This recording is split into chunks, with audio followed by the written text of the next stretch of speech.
오늘 우리는 마가복음의 마지막 16장 1절에서 8절의 말씀으로 부활하신 예수라는 제목의 말씀을 살펴보고자 합니다. 우리가 지난 시간 자신의 생명을 많은 사람을 위한 대속의 제물로 내어주신 예수님의 십자가 죽으심 그리고 장사되시는 그 모습을 보았습니다. 오늘 우리가 그토록 기다려왔던 예수 그리스도의 부활을 마주하게 되지요. 오늘 본문의 단락은 여인들의 방문과 그리고 빈 무덤을 발견하는 모습, 그리고 한 청년의 메시지, 그리고 마지막으로 여인들의 반응을 담고 있습니다. 마가복음 16장 1절과 2절의 말씀을 읽어보겠습니다. 안식일이 지남에 막달라 마리아와 야고보의 어머니 마리아와 또 살로메가 가서 예수께 바르기 위하여 향품을 사다 두었다가 안식 후 첫날 매우 일찍이 해 돋을 때에 그 무덤으로 가며 여인들은 예수님의 시신에 바르고자 향품을 구입하게 됩니다. 통상 이 시신에 향품을 바르는 일은 그 주검을 장사 지낼 때 진행되는 일이었는데 예수님의 경우에는 안식일이 다가오는 금요일 오후에 급하게 그 장사가 치러졌기 때문에 아마도 이렇게 향품을 바르는 일이 지나쳤을 수 있죠. 이러한 장례의 과정을 지켜본 여인들이 안식일이 끝나자마자 무덤에 달려갔지만 결과적으로는 이 여인들도 향품을 바르는 기회를 갖지 못합니다. 예수님께서 이 무덤에 계시지 않아서이기도 하지만 앞서서 무명의 여인이 이미 옥합을 깨뜨려서 예수님의 머리에 기름을 부어서 장사를 준비했기 때문이기도 하죠. 향품을 구입한 정확한 시점인 안식일이 지났을 때, 이때는 금요일에 해 진 시간부터 토요일 해 질 때까지, 이것을 안식일 하루로 보는 그 유대인들의 시간 계산법을 고려한다라면은 토요일에 해가 진 이유를 가리킨다라고 보아야 할 것입니다. 이렇게 구입한 향품을 예수님의 시신에 바르고자 무덤을 방문한 그런 날과 시간대를 그런 한 주의 첫날이 되는, 일주일의 첫날이 되는 곧 일요일 매우 이른 아침이라고 말하고 있죠. 이처럼 이 단락의 시간적인 배경을 두 번 언급하고 있는 안식일이 지남에 안식 후 첫날, 이렇게 두 번 반복하고 있는 이유는 그런 시간적인 배경 자체를 강조하기 위해서입니다. 여인들이 무덤을 방문한 매우 이른 아침이라는 그런 매우 일찍이 해 돋을 때, 그리고 한 주의 첫날, 안식 후 첫날이었다라는 그 시간은 안식일이 지났다라는 그 시간의 그런 정보가 나온 이후에 보여지고 있기 때문에 이러한 시간의 배경이 정확하게, 현저하게 드러나고 있는 것이죠. 예수님의 부활이 한 주의 첫날, 안식 후 첫날에 이루어졌다는 점이 이러한 문단 안에서 강조되고 있는 것입니다. 제2 성전 시기에 유대인들의 주된 관심사 중에 하나였던 안식일은 구약 성경에서 다양한 배경으로 그 의미가 쌓여져 왔죠. 창조에서 안식일은 6일간의 천지창조를 마치시고 하나님께서 안식하신 날, 쉬신 날이죠. 그리고 출애굽에서 안식일은 바로의 억압 속에서 구속받은 백성들이 하나님의 그러한 안식의 모델에 따라서 사회 제도적으로 쉬어야 하는 날이었습니다. 한 주의 마지막 날인 7일째 안식일에 종말론적인 의미가 부여되어서 이러한 7일이라는 시간은 우주의 시간으로 이해되고, 그리고 인간의 역사는 종말론적인 영원한 안식 제7일을 향해서 나아간다라고 믿었죠. 이에 더해서 인간의 역사가 종말론적인 그런 안식의 때인 7일 혹은 일곱째 주에 도달한 후에는 새로운 시대가 열린다라고 믿었습니다. 종말론적인 안식일과 그 후에 열리게 될 새 날에 대한 그런 유대적인 기대를 배경으로 본다라면은 안식 후 첫날, 곧 한 주의 첫날에 대한 예수님의 그러한 부활은 몇 가지 신학적인 의미를 함축하고 있다라고 말할 수 있죠. 첫 번째로 새 창조가 시작되었음을 말해주는 것입니다. 흑암을 빛으로 혼돈을 질서로 바꾸시면서 창조를 시작하신 하나님께서 죽은 자 가운데서 예수님을 부활시키심으로 만물을 사망과 부패로부터 해방시키시는 새 창조를 시작하셨습니다. 두 번째로 안식 후 첫날에 일어난 부활은 종말론적인 그런 영원한 안식이 예수님을 통하여서 성취되어 모든 날이 안식과 쉼이 되는 그런 새 시대가 시작되었다는 것을 알려주는 것이죠. 이전의 말씀에서 무덤으로 가는 여인들은 그 날에 이어서 다시 구체적인 시점, 매우 일찍이 해 돋을 때, 매우 이른 아침이라는 그런 시간의 배경으로 서술됩니다. 이러한 이중적인 시간의 표현들이 마가복음의 문체적인 특징이라고 할 수 있는데 여기에서는 상징적인 의미 역시도 담고 있죠.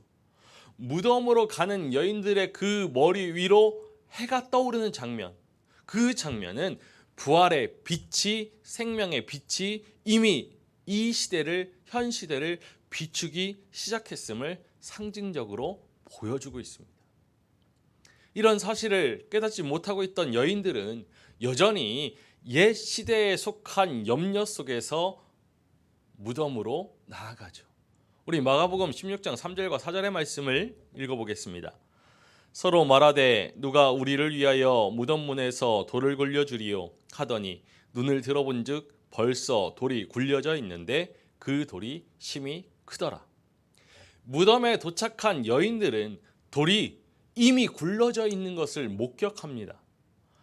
이 굴려져 있다라는 수동태의 이 단어는 굴리다이죠. 원형은 굴리다입니다. 완료 수동태로 표현되어져 있는 이 굴려져 있는 이 돌을 굴려주신 그 행위의 주체가 누구인지 나타나고 있지 않은데 우리는 생각할 수 있죠. 하나님을 함의하고 있습니다. 이 사건의 상태를 최전방에 이렇게 부각시키고 있는 이런 완료의 시제로 인해서 무덤 문에 열려져 있는 그 상태에 집중하게 하고 있습니다. 벌써 돌이 굴려져 있는데 현 시대에 속한 자의 염려와는 다르게 새로운 시대를 여시는 하나님께서 직접 개입하셔서 이 무덤의 문을 해체하는 작업을 하셨음을 알려주고 있죠.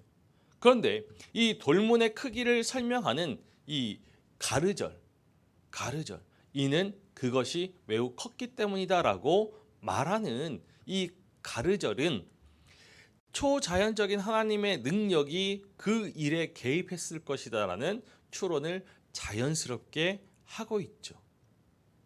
마가복음 16장 5절의 말씀을 읽어보겠습니다. 무덤에 들어가서 흰옷을 입은 한 청년이 우편에 앉은 것을 보고 놀라매 여인들은 이미 돌이 굴러져 있는 그 무덤 안으로 들어가서 한 청년을 보게 됩니다. 청년은 천사였다라고 믿어야 할 이유가 있죠.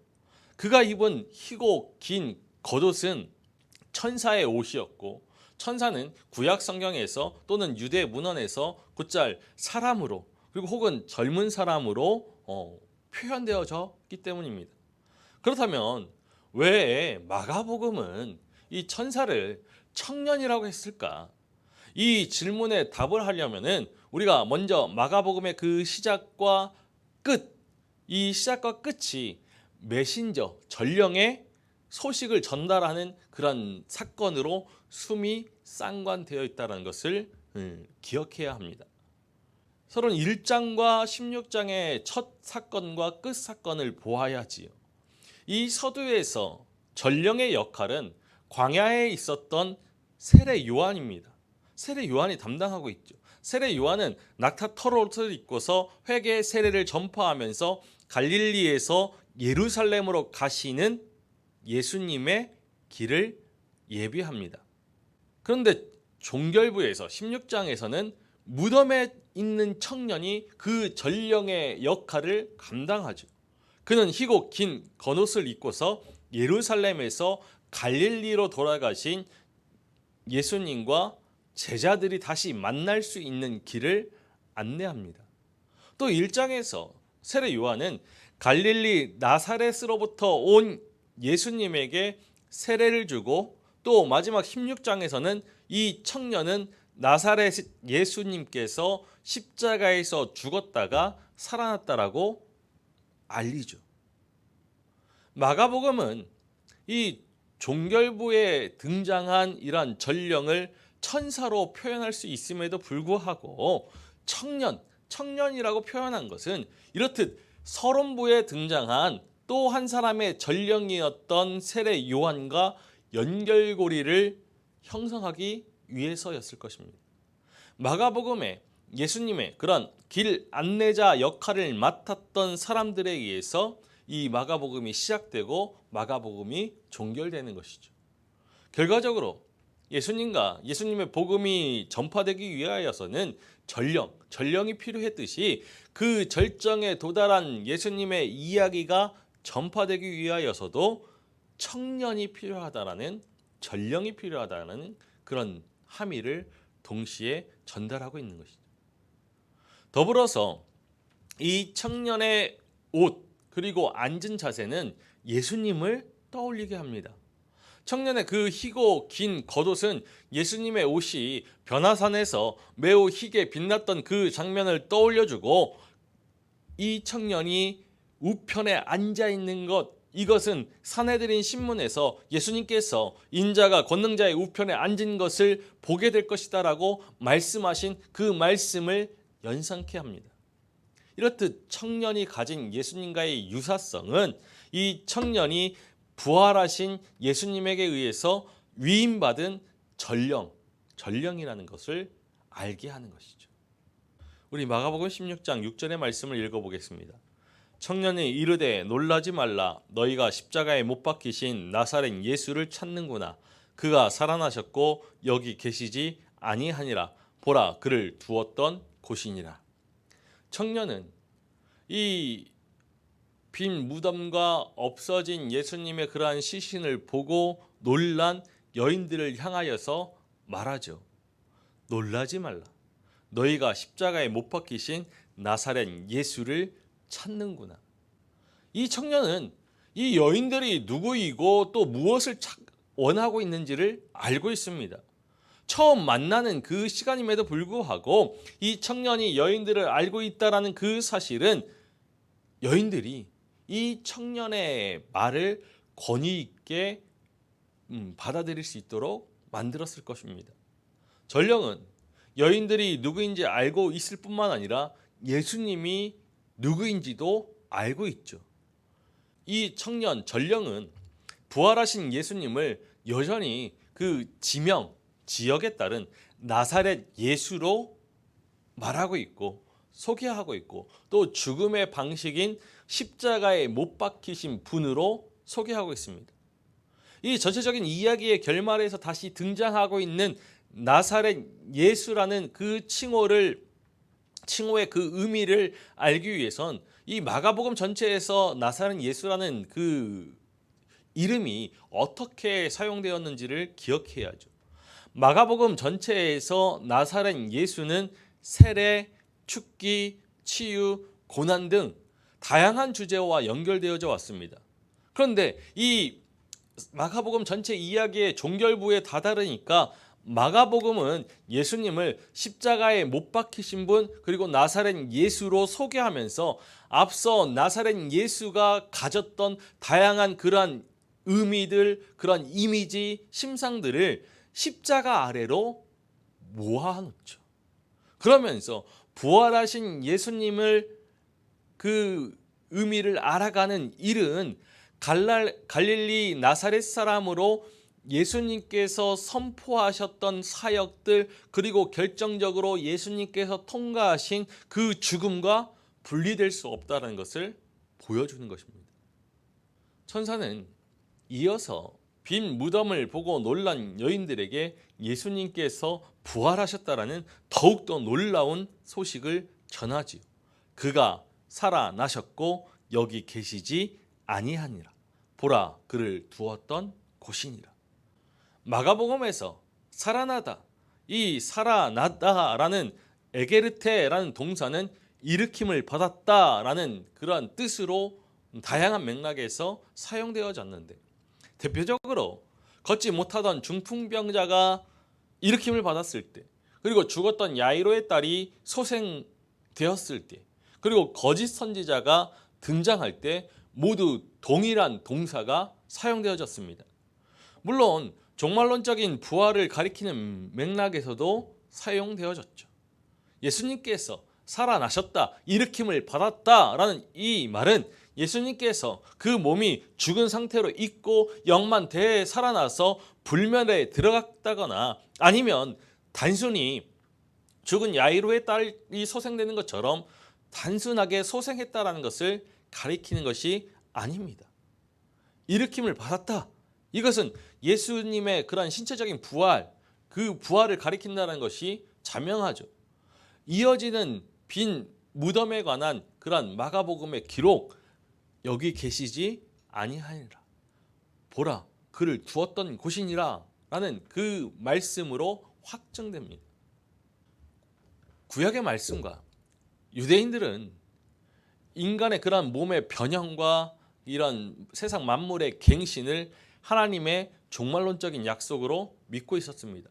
하나님께서 창조하신 세상과 인간이 죄로 오염되었을 때 하나님께서는 이러한 것들을 버리시기보다는, 자신의 그 피조물들을 버리시기보다는 새롭게 하고자 하셨고, 또 종말에 하나님의 그런 창조의 세계와 인간에게서 악과 죄를 제거하심으로 새 창조를 이루실 것이다라고 약속하셨죠.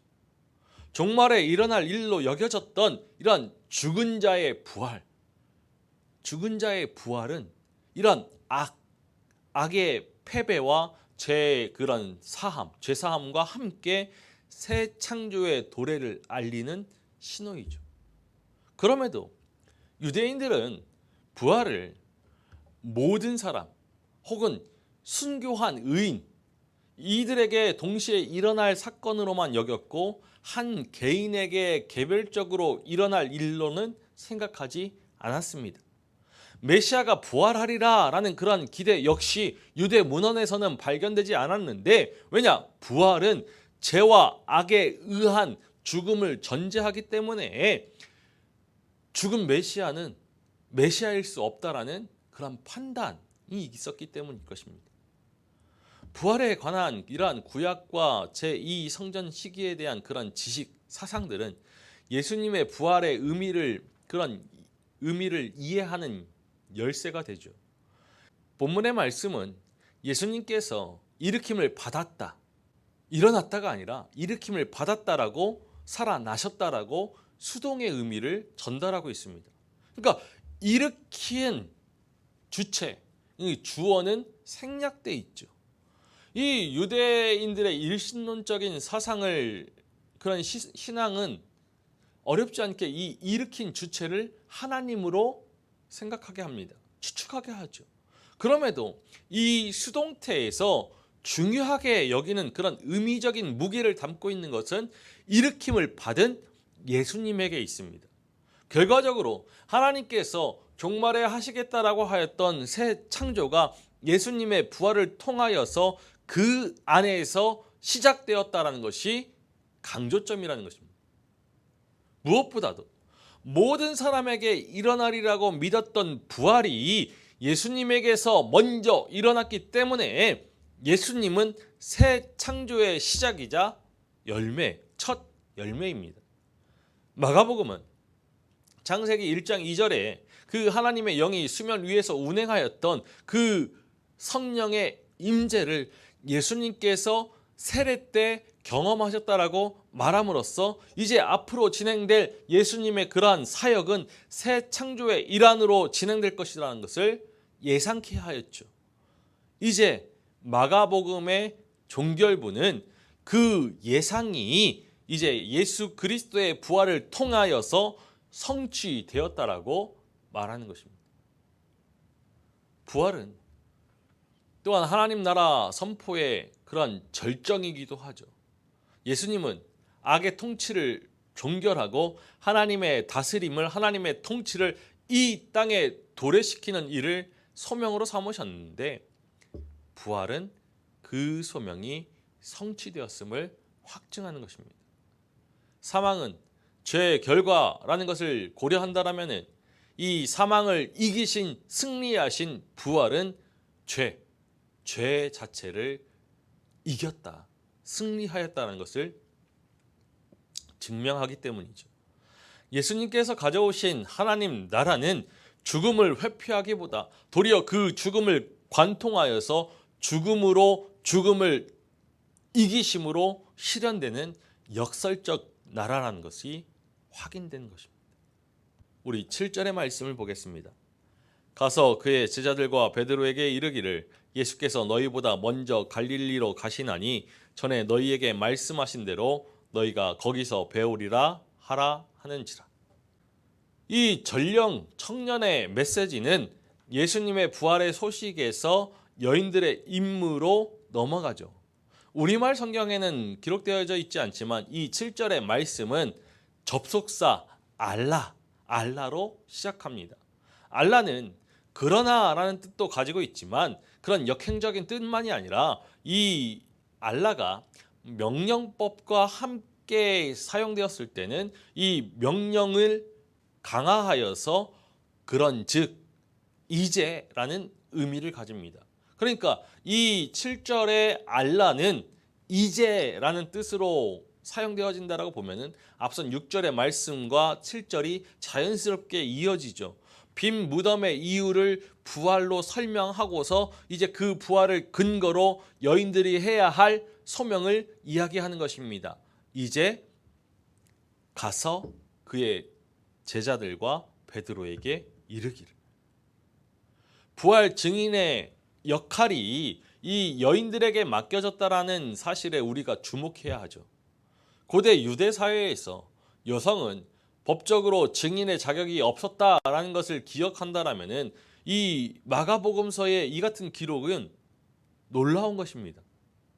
이 같은 이 여인들의 증인의 역할을 우리에게 전달하고 있는 마가복음, 이 마가복음에서 추론할 수 있는 두 가지 의미가 있습니다.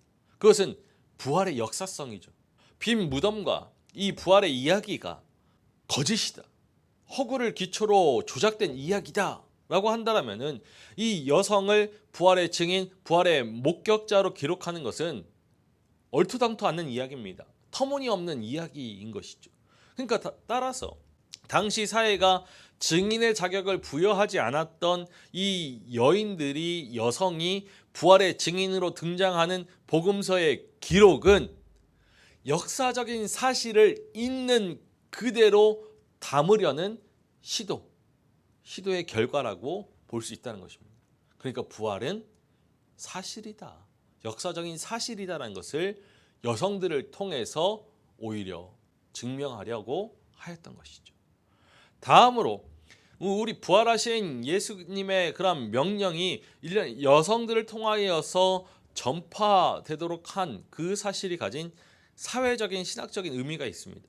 남성 제자들이 새로운 출발을 할 수 있기 위해서는 이 여인들이 전해주는 부활의 사실, 그리고 갈릴리에서 다시 만나게 될 것이다라는 그 소식을 믿어야 했죠. 받아들여야 했습니다. 예수님께서 부활하셨다는 그 사실이 제자들에게 복음이 되기 위해서는 먼저 극복해야 할 일이 있는데, 그것은 그 당시 사회가 가졌던 여성에 대한 편견, 제자들 역시도 가지고 있었던 여성에 대한 편견이 깨져야 합니다. 제자들이 만일 당시 그 시대의 관습, 그 관습에 따라서 이 법적으로 인정될 수 없었던 이 여성들의 증언, 이 증언을 무시해버린다라면은 적어도 마가복음 안에서는 예수님과 제자들 사이에 그런 재회가 이루어질 수 없는 것이죠. 이처럼 문화적인 그런 장벽이 버티고 있음에도 불구하고 예수님께서 여인들을 증인으로, 부활의 증인으로 세우신 데에는 부활로 말미암아 동터온 새 시대는 그런 성적인 차별에 기초한 그런 옛 시대의 가치가 더 이상 지배되지 않는 새로운 시대가 열린다라는 그런 사회적인 신학적인 메시지가 담겨져 있는 것입니다. 여인들에게 주어진 구체적인 임무는 제자들과 베드로에게 가서 부활하신 예수님께서 갈릴리로 돌아가셨다. 그리고 갈릴리에서 제자들을 인도하실 것이다라는 그 약속을 상기시켜 주는 것입니다. 우리가 14장의 말씀을 살펴볼 때도 해석했듯이 너희보다 먼저 갈릴리로 가리라 라는 것은 갈릴리에서 제자들을 인도하신다라는 약속을 담고 있다라고 하였죠. 그러니까 오늘 7절의 말씀에서도 너희보다 먼저 갈릴리로 가시나니 이 말씀은 갈릴리에서 제자들을 인도하신다라는 말씀입니다. 그런데 오늘 말씀과 14장의 말씀과의 차이가 있는데 14장 28절에서는 인도할 것이다. 앞서 인도할 것이다 라는 미래형이 사용되어져 있는 반면에 오늘 7절의 말씀에서는 인도하다, 강조적인 현재형이 사용되어졌다라는 것입니다. 그러니까 제자들을 인도할 것이다라는 그 약속이 이제 지금 진행되고 있다라는 것을 보여주는 것이죠. 예수님은 제자들보다 시간적으로 앞서서 갈릴리로 가신다라기보다는 갈릴리에서 다시 그들을 인도하실 그 약속을 담고 있다라고 보아야 하는 것입니다. 이제 예수님께서 인도하시는 그러한 시간임을 강조하고 있는 것이죠. 이 빈 무덤에서 나눈 대화의 내용이 마가복음에 주된 관심이 예수님의 부활에 대한 그러한 신학적인 정의를 내리는 일보다 이 부활이 제자들에게 가져올 변화에 있다는 것을 보여줍니다. 특히 이 전령이 제자들과 베드로에게라는 그 대상, 이 메시지를 전달받는 대상에 베드로의 실명을 거론한 것은 이 제자들 중에서도 으뜸가는 제자였기 때문이기도 하겠지만 예수님을 3번씩이나 부인하였고 누구보다도 더 깊은 실패와 절망의 감정을 가지고 있었을 베드로를 제자의 삶으로 다시 초대하는 그런 예수님의 관심, 그 관심을 마가복음이 보여주고 있다라고 보아야 할 것입니다.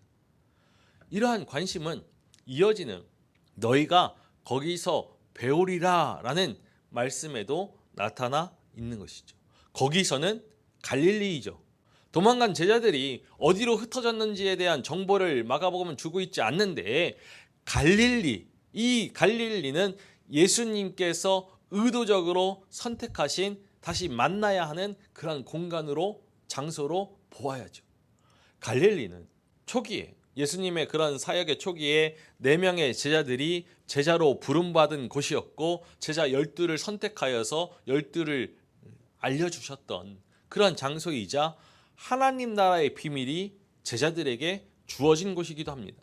특히 그런 씨에 비유된 말씀이 이 제자들 가운데 심겨진 곳이고 그 씨를 품고 예루살렘을 향한 그 여행을 시작한 출발지입니다.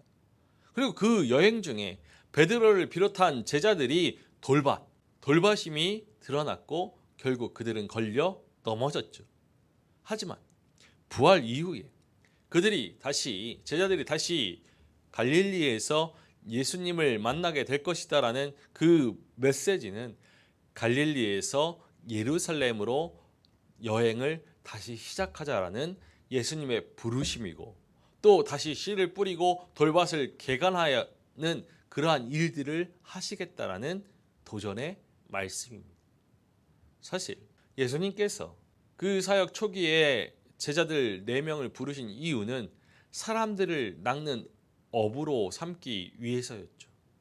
마가복음의 마지막에 다다르니까 예수님은 실제로 사람들을 어떻게 낚아서 다시 제자로 살아가도록 만드시는지 제자들이 경험하도록 하십니다. 그런데 사람들을 낚는 일에 가장 먼저 쓰임받은 인물은 여인들이었죠. 제자들이 갈릴리에서 예수님을 만나 뵐 수 있다라는 정보 역시 우리는 유심히 살펴보아야 합니다. 배오리라, 볼 것이다 라는 뜻이죠. 이 보다라는 동사의 미래형 배오리라, 이 하나님의 신원을 받아서 하나님의 우편에 앉은 인자를 보는 일을 가리키고자 앞서 14장에서 사용되어졌습니다. 따라서 제자들이 갈릴리에서 보게 될 예수님은 온 세상의 통치자로 하늘로 올리신 주님이십니다. 그리고 여기에 제자도의 가르침 또한 있죠. 본다라는 것은 마가복음 전체의 이야기를 이끌어가는 중요한 주제 중에 하나였습니다. 특히 제자들은 이 마가복음의 이야기가 중반에 도달했을 때 마가복음의 초반에 그런 외부의 사람들, 외인들을 향해 이루어졌던 비난, 곧 보면서도 보지 못한다라는 책망을 들어야 했죠. 무엇보다 베드로는 예수님을 그리스도로 인정하면서도 어떤 길을 가는 그리스도인지를 볼 수 없었던 까닭에 골고다로 향하는 그리스도를 부인할 수밖에 없었습니다. 그런데 마가복음의 이야기는 마침내 보고 있으면서도 보지 못하는 그 제자들의 어두운 상태가 갈릴리에서 부활하신 예수님을 만남을 통하여서 극복될 것이다라고 예견하고 있는 것입니다. 제 장소로 갈릴리는 이 마가복음에서 그렇게 고립되어 있는 장소로 여겨지지 않았죠. 예수님은 제자들에게 갈릴리는 예루살렘으로 나아가서 또 골고다로 향하는 그런 길로 여겨지는 장소였습니다. 부활하신 예수님께서 갈릴리로 제자들을 다시 부르신 것은 그 길 위에 제자들을 다시 세우기 위함이죠. 그 길은 새로운 길이 아니라 이전에 걷다가 벗어났던 길입니다. 그리고 그 제자들을 벗어난 제자들을 다시 그 길 위에 부름으로 다시 그 길을 걷는 사람으로 세우기 위하심이죠. 그 길 끝점에 마지막에 기다리고 있는 무덤은 모든 생명을 삼키는 그런 죽음의 장소가 아니라 도리어 새로운 생명을 탄생시키는 하나님의 그런 모태이기 때문에 이 두 번째 걷는 그 길은 분명 첫 번째와는 다를 것입니다. 끝으로 부활의 현현이 무덤이 아니라 갈릴리에서 이루어질 것이다라는 그런 약속이 가진 또 다른 의미가 있습니다. 무덤은 죽었던 곳이기 때문에 논리적으로 우리가 본다라면은 예수님의 부활은 이 죽었던 자리 그 무덤에서 이루어지는 것이 마땅합니다. 그런데 예수님은 죽었던 곳이 아니라 살아서 활동하셨던 갈릴리에서 현현하시죠. 이 부활 현현의 그런 장소가 이 무덤이 아닌 갈릴리로 바뀐 그런 사실의 의미는 예수님의 부활은 예수님께서 가지신 그 새 생명을 증명하는 데 초점 맞춰져 있지 않고 이 부활이 예수님과 제자들이 새로운 출발을 할 수 있게 한 그런 새로운 사건임을 알려주는 데 있습니다. 우리 마지막 8절의 말씀을 보겠습니다.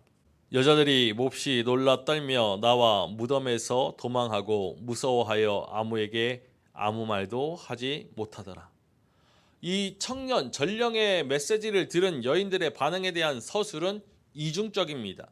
여인들의 구체적인 반응이 나와 있고 그 이유에 대해서 설명하는 설명의 이야기가 2번 반복되어져 있죠.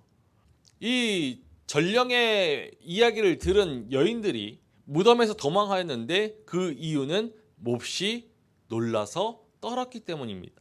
또 그들은 아무에게도 아무 것을 말하지 않았던 그 이유는 무서워하였기 때문이죠. 그러니까 우리말 성경에는 번역되어 있지 않지만 이는 이 헬라어 가르절은 일관되게 이 여인들의 심적인 상태가 떨렸고 놀랐고 두려워하였기 때문이다라고 말하고 있습니다. 특별히 아무에게 아무 말도 하지 못하더라라는 이 표현은 예수님께서 나병 환자를 치료하신 이후에 하신 말씀, 아무에게도 아무 말도 하지 말아라라는 그 말씀을 떠올리게 하지요. 부활 전에는 예수님이 사람들에게 침묵을 강요하셨지만 그들은 널리 전파했습니다. 그런데 부활 후에는 널리 전파하라 하셨는데 그들이 침묵하죠. 여인들의 침묵은 두려움에서 비롯되었습니다. 그렇다면 이 여인들로 하여금 침묵하게 만든 두려움은 어디에서 비롯된 것일까? 예수님의 그런 시신이 사라져버린 예기치 않았던 그런 상황, 또 무덤 안에서 만난 낯선 존재, 두말할 필요가 없죠. 그런데 이러한 이유에서 더해서 논란과 두려움은 부활하신 그런 소식, 이 부활의 소식 자체가 논란과 두려움의 이유일 것입니다. 제2 성전 시기의 유대인들은 부활이 마지막 날에 한 개인이 아니라 앞서도 말씀드렸듯이 의로운 순교자, 신실한 하나님의 언약 백성 그 전체에게 일어날 것으로 여겼기 때문이죠. 그런데 예수님께서 부활하셨다라는 그 청년의 말이 쉽게 받아들일 수 없는 것이죠. 혼란과 두려움은 자연스러운 반응입니다. 8절의 말씀과 관련하여서 가장 논쟁적인 이슈는 이 마가복음이 이 복음서의 말씀을 여기서 마치려고 했는지 의도적인 마침인지가 가장 논란이 됩니다. 우리 성경에도 이 8절 이후에 주석을 보면은 다른 사본에는 없다라고 나와 있죠. 이 마가복음의 이야기가 여인들의 불순종으로 끝났다라는 것, 이것은 이 사건의 구조상 당혹스러운 일이 아닐 수 없습니다. 그런데 마가복음에서 주된 그런 주제는 예수님의 말씀이 성취된다는 것이죠. 말씀과 성취입니다.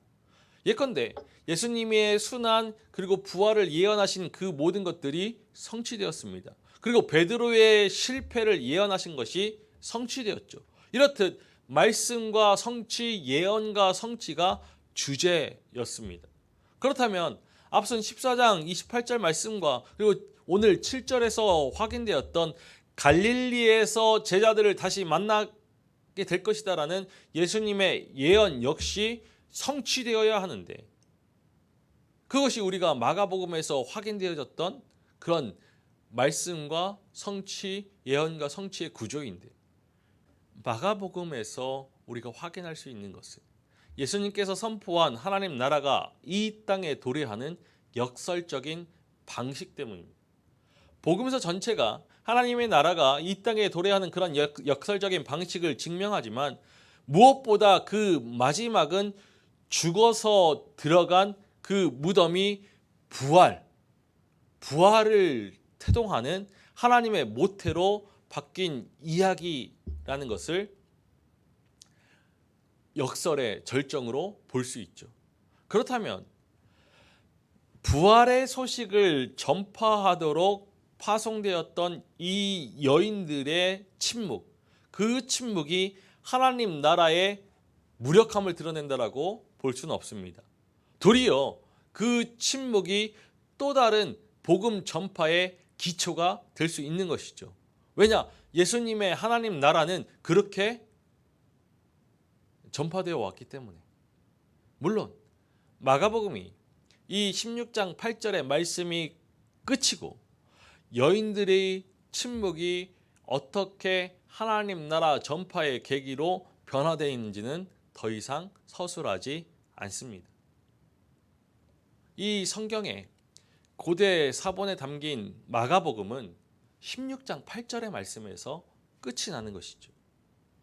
이렇게 끝나는 마가복음의 말씀은 부활하신 예수님을 만나기 위하여서 갈릴리로 가는 것을 독자들에게, 이 말씀을 읽는 성도들에게 맡깁니다. 마가복음을 통해서 예수님의 이야기를 읽어온 그러한 성도들은 이제 스스로 그 이야기에 참여하여서 부활하신 예수님을 만나러 가야 하는 것이죠. 마가복음은 이렇게 이야기의 끝을 열어놓음으로써 이 말씀을 읽는 성도들로 하여금 이야기 속으로 들어오게 하고 부활하신 예수님을 만난 그 삶을 통하여서, 그들의 삶을 통하여서 계속해서 부활의 이야기를 이어가도록 하는 것입니다. 그러니까 이 마가복음의 끝 16장 8절은 성도들이, 독자들이 참여하는 새로운 이야기가 시작되는 문인 것이죠. 예수님께서 부활하심으로 이 문을 여셨습니다. 그러나 이 문으로 들어가는 것은 이 말씀을 읽는 성도들의 몫인 것이죠. 예수님께서 부활하신 이후의 행적을 가만히 보면 마치 목자가 양떼를 한 곳으로 몰아가는 것처럼 제자들을 인도하시는 것을, 이끄시는 것을 볼 수 있습니다. 다시 말하여서 내가 앞장서서 너희를 인도하겠다라는 그 말씀의 의미가 담겨져 있는 것이죠. 그 인도하심을 처음 실현하신 장소가 바로 십자가입니다. 세상의 모든 오욕과 죄악을 몸소 뒤집어 쓰시고서 예수님은 우리를 위하여서 대속의 제물이 되셨습니다. 예수님께서 앞서가신 그 십자가의 길, 그 희생의 길을 따라가는 것이 바로 새 출애굽의 백성, 그들이 살아가야 할, 우리가 살아가야 할 삶이죠. 그 길을 걸어갈 때 예수님은 우리와 함께 하십니다.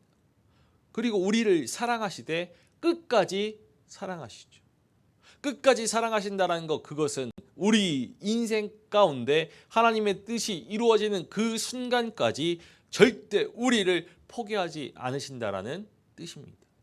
결코 우리를 놓지 않으시겠다라는 약속이죠. 그것이 바다같이 넓고 한없는 주님의 사랑입니다.